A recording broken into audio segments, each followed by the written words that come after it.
Hi అండి. కొత్తిమీర పచ్చడి చేస్తున్నా.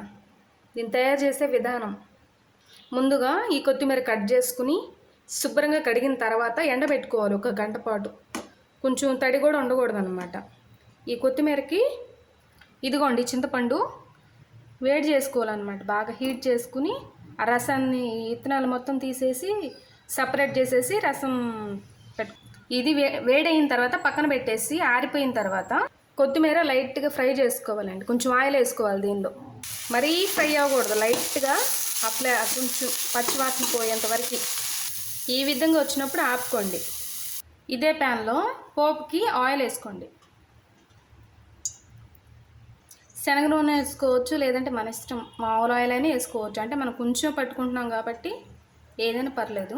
ఒక 4 ఎండుమిర్చి, చిన్నులపాయలు కచ్చాపిచ్చగా దంచుకుని వేసుకోవాలి. జీలకర్ర, కరివేపాకు మన ఆప్షనే, ఇష్టం ఉంటే వేసుకోండి, లేకపోతే వదిలేసేయండి. దీనిలో కొంచెం పసుపు వేసుకోండి. ఈ విధంగా వచ్చినప్పుడు ఆఫ్ చేయండి. ఈ విధంగా దీనిలో తొక్క అంతా తీసేసి ఇలా గుజ్జు సపరేట్ చేసుకోండి. ఫ్రై చేసిన కొత్తిమీరలు జార్లోకి ఈ విధంగా తీసుకున్న తర్వాత సాల్ట్ వేసుకోవాలి.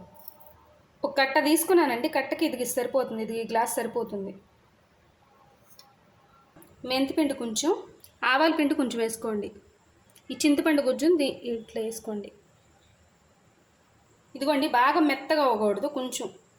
అదిగోండి, ఆయిల్ ఆరిపోయిన తర్వాత ఇలా వేసుకోవడమే, సింపుల్.